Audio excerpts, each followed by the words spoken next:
வணக்கம். ஒரு ஒரு சின்ன கதைங்க. ஒன்றும் இல்லை. ஒருத்தன் ஒரு ஊரில் நல்லா படிச்சுட்டு வேலைக்காக எங்கே பார்த்தாலும் சுற்றி அலைஞ்சு கிழிஞ்சு திரிஞ்சு பார்த்து வாழ்க்கையே வெறுத்துட்டான். வேலையும் கிடைக்கல, படித்த படிப்புக்கு மரியாதை இல்லை, வீட்டில் தெண்டை சோறு திட்டு வாங்க முடியல. சரி, எங்கேயானும் போய் செத்து போகலாமே அப்படின்னு நினச்சின்னு இதுக்கு போனாங்க. ரயிலில் தண்டவாளத்தில் போய் தலையை வச்சு படுத்து, ரயில் எதனா ஏறி போகட்டும், இந்த உயிர் போகட்டும் அப்படின்னு சொல்லிட்டு தண்டவாளத்தில் போய் படுத்துட்டாங்க. பார்த்தா அன்றைக்கி பார்த்தாக்கா அது ஏதோ பராமரிப்பு பணிகளுக்காக ரயிலே வராது அப்படின்ட்டான். இவன் படுத்து படுத்து பார்த்துட்டு என்னடா விசாரிச்சா அப்புறம் தான் தெரியுது ரயிலை அந்த மார்க்கத்திலே இல்லை, இன்றைக்கி பராமரிப்பு பணின்னு சொல்லிட்டானுவ. அட என்னடா, சாவறதுக்கு கூட விட மாட்டேது, பிழைக்கிறதுக்கு தான் வழி தெரியலன்னா சாவறதுக்கும் வழி தெரியலையே அப்படின்னு நொந்து போய் இந்த பக்கம் அப்படி சரி என்ன பண்ணுறதுன்னு ஏதாச்சும் கவலையோடு இந்த பக்கம் திரும்பி வந்தான். அங்கே பார்த்தா ஒரு மீட்டிங்கு. ஒருத்தர் பேசின்னு இருந்தார், பேச்சாளர் ஒருத்தர் பேசியிருந்தார். அதில் கூட்டமும் இல்லை, ஒன்றும் இல்லை, ஒரு 7-8 பேர் உட்காந்து அதையும் விடாமல் கேட்டுன்னு இருந்தான். அவங்க எதையோ அவர் பேசின்னு இருந்தார். இவன் யோசனை பண்ணான், இவர் என்ன தாண்டா பேசுகிறாரு, என்னடா இந்த ஆள் பேசுறதுக்கு கூட்டமே வரல, ஆனாலும் விடாமல் பேசின்னு இருக்கிறாரடா மணிக்கணக்கில், என்னடான்னு சொல்லிட்டு இவன் போய் அந்த எதிர்கால இவனும் ஒரு சேரில் உட்காந்து சரி என்ன தான் சொல்கிறாரு கேட்போம், அப்புறமா செத்து போவோம் அப்படின்னு சொல்லிட்டு அந்த கூட்டத்தில் போய் உக்காந்தான். அவர் பேசினார்.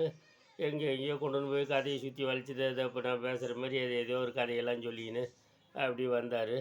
பேச்சு முடிஞ்சுது. இருந்த 4 பேரும் கை தட்டிட்டு அவன் பாட்டில் எதிர்த்து போயினேன்ட்டான். இவன் பாட்டிலும் உக்காந்தான். இவன் சாவ போகிறவன்ல, அதனால் இவன் என்னடா அது அடுத்த கதை என்னடா அது அப்படின்னு சொல்லிட்டு நினச்சின்னு உட்காந்துட்டான். அவர் அந்த பேச்சாளர் இறங்கி வந்து கேட்டார், தம்பி என்னப்பா என் பேச்சு அவ்வளோ சுவாரஸ்யமாக இருந்தது, அது நீ உட்காந்து இருக்கிற எல்லாம் போயிட்டாங்களே அப்படின்னு. அதுக்கு முன்னாடியே மட்டும் 1000 பேர் உட்காந்து கேட்ட மாதிரி பேசுகிறீங்க, அதில் 4 பேர் உட்காந்துதான், அதில் நான் ஒருத்தன் உட்காந்தேன். நானே சாவ போனேன், ரயிலில் தலையை கொடுத்து தண்டவாளத்தில் கொடுத்து சாவலான்னு போனேன், அங்கே ரயில் வரலன்ட்டான். சரின்னு திரும்பி பார்த்தா நீ உன் கூட்டம் நண்டுது. சரி என்ன தான் சொல்கிறிய பார்ப்போன்னு சொல்லிட்டு வந்து உக்காந்தாக்கா உங்காத அதை விட மோசமாக இருக்குது. அப்புறம்தான் இப்போ தான் ஒரு முடிவுக்கு வந்தேன் அப்படின்னா. என்னப்பா முடிவுக்கு வந்தேன் அப்படின்னு, பேச்சு கேட்டு திருந்துட்டியா, வாழ்க்கையில் வாழ போறியா அப்படின்னு சொல்லிட்டு கேட்டார். நிச்சயமாக நான் திருந்திட்டேன், வாழ தான் போகிறேன், இனிமேல் நான் சாவை பற்றி யோசிக்கவே மாட்டேன். அப்படியாப்பா, சந்தோஷம்பா அப்படின்னாரு. ஏ இருங்க, சந்தோஷப்படுற மாதிரி ஒன்றும் இல்லை, ஒன்றுமே இல்லாத விவகாரத்தை ஒருத்தங்க கூட கூட்டத்தில் கேட்குறதுக்கே ஆள் இல்லாத 4 பேர் உட்காந்துருக்கிற கூட்டத்தில் இவ்வளோ மணிக்கணக்காக மூச்சை பிடிச்சின்னு கத்தி நீங்களே உயிர் வாழும் போது நான் ஏன் உயிர் வாழக்கூடாது அப்படின்னு ஒரு முடிவுக்கு வந்துட்டேங்கன்னா பேச்சாளர் நொந்து போனான். இனிமேல் நான் எங்கேயுமே பேச மாட்டேன்டா அப்படின்னு சொல்லிட்டு ஓடியாக போயிட்டாங்க.